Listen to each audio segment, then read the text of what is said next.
मान लीजिए हम आपसे एक सवाल पूछते हैं, मान लीजिए अगर आपकी मम्मी दुकान से 1,000 का सामान लाती है और घर में 1,500 का पुराना सामान बेच देती है, तो घर में फ़ायदा हुआ या नुकसान? फ़ायदा हुआ।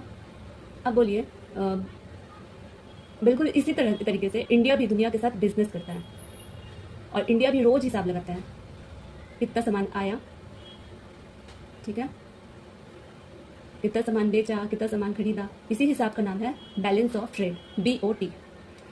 सोचिए, इंडिया का एक बहुत बड़ा सुपरमार्केट है, कस्टमर कौन है? अमेरिका, जापान, जर्मनी, ऑस्ट्रेलिया, सब इंडिया के शॉप से शॉपिंग करते हैं, ठीक। अब अमेरिका ने मंडे मार्केट लगा, अमेरिका ने इंडिया से खरीदा rice, T, medicine, Tata car, total bill 100 crore का गया। इंडिया खुश, वाह आज 100 करोड़ कमा लिया, ठीक है। ट्यूसडे अब क्या किया, इंडिया गया अमेरिका के शॉप में, इंडिया ने खरीदा iPhone, crude oil, aircraft, total bill आया 70 करोड़ का। इंडिया ने पेमेंट कर दिया। अब इंडिया ने कितना कमाया? 100 करोड़। कितना खर्च किया? 70 करोड़। अब बताइए 100 में से 70 करोड़ जाएगा तो कितना बचेगा? 30 करोड़ बचेगा। मतलब इंडिया प्रॉफिट में है, ठीक है। ये तो बहुत अच्छा बात हो गया, आज इंडिया प्रॉफिट में। इसी को बोलते हैं ट्रेड सरप्लस। समझ में आया? अब उल्टा करते इसको, इंडिया ने एक्सपोर्ट किया, ठीक है, 50 करोड़ का, इंपोर्ट किया 120 करोड़, ठीक।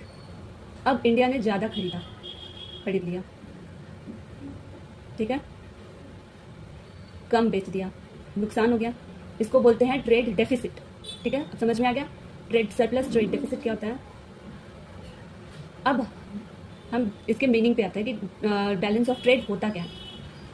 बैलेंस ऑफ ट्रेड का मतलब है एक कंट्री के एक्सपोर्ट और इंपोर्ट ऑफ गुड्स का वैल्यू का डिफरेंस, सिर्फ गुड्स का, ठीक है।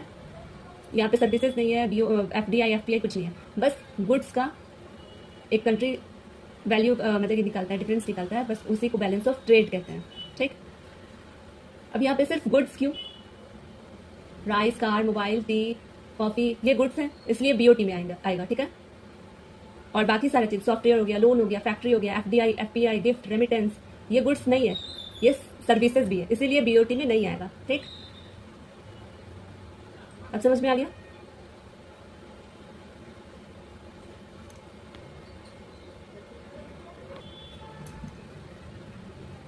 मीनिंग समझ गए बैलेंस ऑफ ट्रेड का?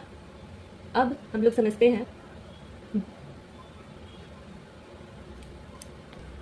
कंपोनेंट्स को। BOT में सिर्फ विजिबल आइटम्स, गुड्स आता है, जैसे राइस हो गया, वीट हो गया, टी हो गया, कार, मोबाइल, मेडिसिन। सॉफ्टवेयर आएगा नहीं, क्यों? क्योंकि सॉफ्टवेयर BOT में नहीं आएगा, कंसल्टेंसी भी BOT में नहीं आएगा, इंश्योरेंस भी BOT में नहीं आएगा, क्योंकि ये सब सर्विसेज हैं। अगर कोई आएगा तो सिर्फ गुड्स आएगा BOT में, ठीक है। क्योंकि अब इसका टाइप्स को देखते हैं, ठीक। पहला आ गया टाइप्स में, ट्रेड सरप्लस है, ट्रेड डेफिसिट है, बैलेंस ट्रेड है। ट्रेड सरप्लस क्या है? Export greater than import, export ज़्यादा हो गया, इम्पोर्ट कम हो गया। Country earn more foreign exchange, जैसे जापान ऑटोमोबाइल्स एक्सपोर्ट करता है, एक्सपोर्ट ज़्यादा, तो उस कंट्री में ट्रेड सरप्लस हो जाएगा, ठीक है। ट्रेड डेफिसिट, इम्पोर्ट ज़्यादा है एक्सपोर्ट से, ठीक है। कंट्री स्पेंड्स मोर फॉरेन एक्सचेंज, जैसे अगर इंडिया बहुत ज़्यादा इम्पोर्ट करे और एक्सपोर्ट कम हो, ठीक है, तो उसका पैसा ज़्यादा जाएगा, तो ये ट्रेड डेफिसिट हो जाएगा, ठीक है।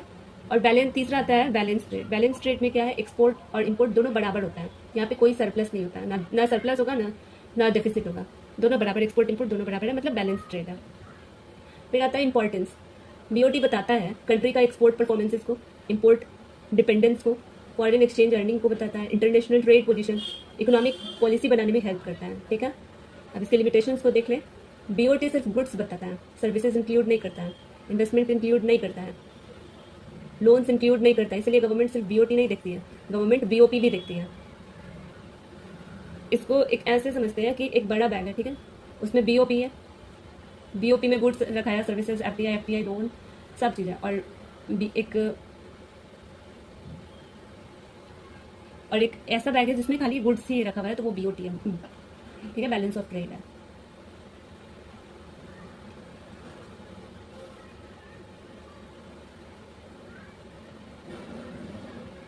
ये हो गया। अब ये BOT समझ में आ गया। अब हम ये क्लास भी हो गया है।